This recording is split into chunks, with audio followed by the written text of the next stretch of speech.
corner. You asked a question sim live right here on Facebook. Had a user submitted question about what is the best practice to actually go out and update the budgeted time for job cost reporting on existing reoccurring jobs such as lawn mowing or home cleaning. In addition, there was a secondary question of how do we go in and ensure if we're using a subcontractor or a vendor to get them actually in the list to actually apply jobs to them. So something we did in our company. Callahan's Lawn Care, we actually had several subcontractors have the ability to log in and out of the mobile to basically expedite their hourly billing and be able to get the information in the system to be able to pay them on a weekly basis. So we're going to open up the screen here in common fashion as we do here and show you basically what we've got here. So what we've got here is a test account.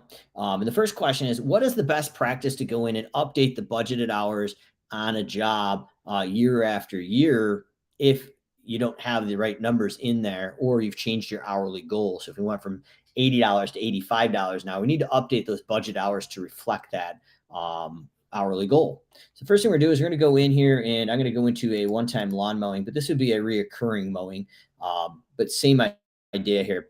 So right now, currently we've got a mowing at $30 here and budgeted hours is 0.4 man hours. So the first thing you want to be aware of is budgeted hours is based on only one person on the crew. When the crew is dispatched, it will divide by how many people are on the crew and give you the appropriate hours. So if that was dispatched and it was a 2-person crew, it would make that 0.2 man hours budgeted. So what we want to do is be able to go into a gear icon, edit budgeted override.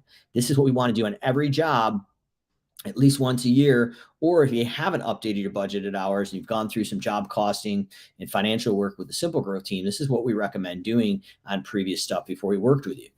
Something that comes up at least once or twice a week where people ask this question. So I'm going to go in, gear icon, edit budget override hours on this existing mower on this existing mowing. And let's say I want $85 an hour. So I'm going to click down and that's going to take the 0.4, now make it 0.35. So I'm going to click that and then that applies it right here.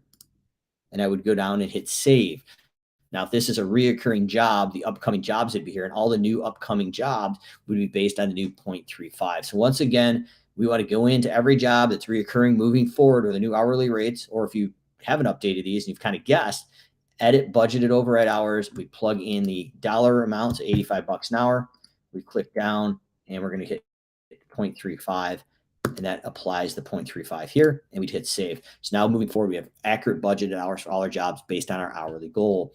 Second question that was asked, how do we actually go out and set a vendor up in the system to be able to have them log in and out of the mobile, or maybe you have a temporary work solution where you've hired a secondary business for temporary work, and you have one of these temporary workers working on your team. So want to set them up here as a vendor. So we go in and under the team vendors, I've got L's maintenance here as a vendor in my test account. So what we're going to do here is there's certain settings we need for this to work. So we're going to go into user settings and we're going to show them selection list, calendar list, and field clock. They're not a full SA user. They're running around with one of our crews, or if it was a subcontractor and they're using it, they could be a mobile user only to be able to have them clock in and out of the jobs as we did for some of the hourly cleanups we subbed out. That allowed for quicker billing and quicker payment to the subcontractor. So the next thing is once we set this up, the first two selections have to be set for this to work. Under details, vendor type.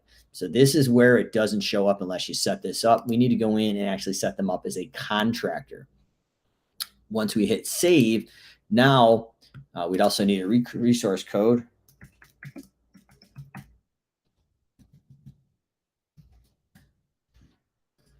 Once we go to our scheduling dispatch jobs, then we do have a selection here under assigned teams. Our L's maintenance is here as an assignable resource to pull in. And when we go into teams, which is our crews, we can go in and when we go under assignments, we can add the resource, the L's maintenance right here as a subcontractor is available inside Service Autopilot. So those are the two big questions we're hearing a lot about as people are using temporary labor solutions right now in the spring to get through the heavy wet season and not carrying somebody the whole year as an overhead.